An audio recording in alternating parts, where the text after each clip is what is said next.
নমস্কার সকলকে, আমার খাই খাই বাই চ্যানেলে সবাইকে স্বাগত। ঠান্ডাটা প্রায় শেষের মুখে, ঠান্ডা প্রায় চলেই যেতে বসেছে।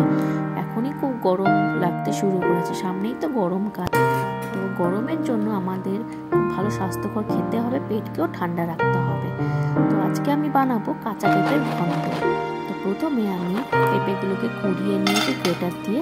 তারপরে আমি এই বড়িগুলো দেখছো, এগুলো আমার শাশুড়ি মায়ের হাতের বানানো বড়ি।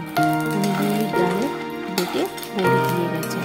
তো আমি বড়িগুলো হালকা তেলে একটু পেঁপে করে একটু ধৈর্য ধরে আমি ভেজে নিয়েছি, যাতে বেশি তেলটা না লাগে।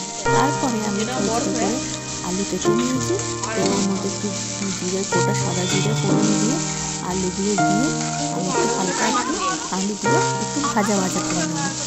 আলুগুলো এখন আমি আর ঢেকে ভাজবো না, কারণ কি পরে আমি এই পেঁপেগুলো দিয়ে আলুটাকে সেদ্ধ করে নেব। তার জন্য আমি এখন আলুটাকে হালকা করে একটু ভাজা করে নেব।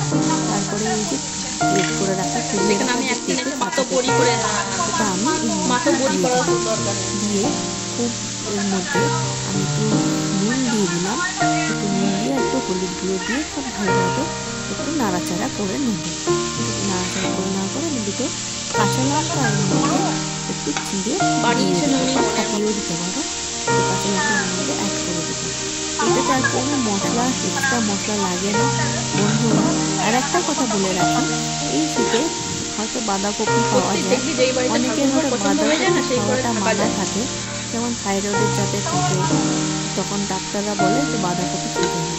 তার বদলে অল্টারনেটিভ হিসাবে তোমরা এই কাঁচা পেঁপের ঘন্টটা পুরো সেম বাঁধাকপির মতো করতে পারো। এটার মধ্যে মটরশুঁটি আর একটুখানি কাঁচা টমেটো, তারপরে আদা জিরে গোটা গরম মশলা দিতে পারো, পুরো সেম টু সেম বাঁধাকপির মতোই লাগবে। তারপর দুটো কাঁচা লঙ্কা আমি কাটিয়ে এর মধ্যে দিয়ে দিলাম, দিয়ে নিয়ে আমি এটাকে একটু চাপা দিয়ে সেদ্ধ হতে দিয়ে দেবো। খুব বেশি আমি তেলে রান্না করি না, ম্যাক্সিমামটাই আমি চাই আমাকে একটু ভাপে রান্নাটা হয়ে যায়। মোটামুটি ঢাকনাটা খুলে দিয়ে দেখলাম এটা একটু মোটামুটি জল ছেড়ে এসছে, মোটামুটি এটা সেদ্ধও হয়ে গেছে, কারণ পেঁপে বেশিক্ষণ সেদ্ধ হতে টাইম লাগে না। তখন আমি ভাজা বড়িগুলো দিয়ে দিলাম, কারণ বড়িগুলো আগে না দিলে বড়িগুলো পরে শক্ত হয়ে থাকবে। তো মোটামুটি যখন সেদ্ধ হয়ে আসে আর হাফ সেদ্ধ হয়ে, তখন আমি এই অবস্থাতে বড়িগুলো দিয়ে আবার কিছুক্ষণ নাড়িয়ে ঢাকা চাপা দিয়ে রেখে দেবো। ঢাকনা খুলে দেখো, দেখতেই পাচ্ছ অনেকটা মজে এসছে, অনেকটা বাঁধাকপির মতোই লাগছে দেখতে। তো সেই জন্য আমি দেখলাম আলুগুলো সেদ্ধ হচ্ছে কিনা, তাই আলুগুলো তো আমি একটু এটার মধ্যে একটু ধনে পাতা অ্যাড করছি। ধনে পাতা দিলে ফ্লেভারটা আরও খুব সুন্দর লাগে, পুরো বাঁধাকপির মতো। এর মধ্যে দেখো আমি দেখতেই পাচ্ছ আর কোনো মশলা আমি অ্যাড করিনি, না আদা না জিরে, কিচ্ছু অ্যাড করিনি। এটা এই অবস্থাতেই খেতে খুবই ভালো লাগবে, বিশ্বাস করো, একবার তোমরা বানিয়ে দেখো। তারপর আর একটু তখন নুন দিয়েছি, পরিমাণ মতো নুন দিয়ে দিলাম। নুন দিয়ে একটু নুন দেওয়ার পরে সঙ্গে সঙ্গে দেখো জলটাও ছেড়ে এসছে।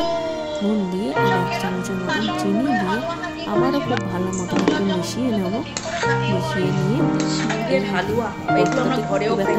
হয় না, একটু সামান্য মোটামুটি মিডিয়ামই হয়, স্পাইসি খুব একটা হয় না।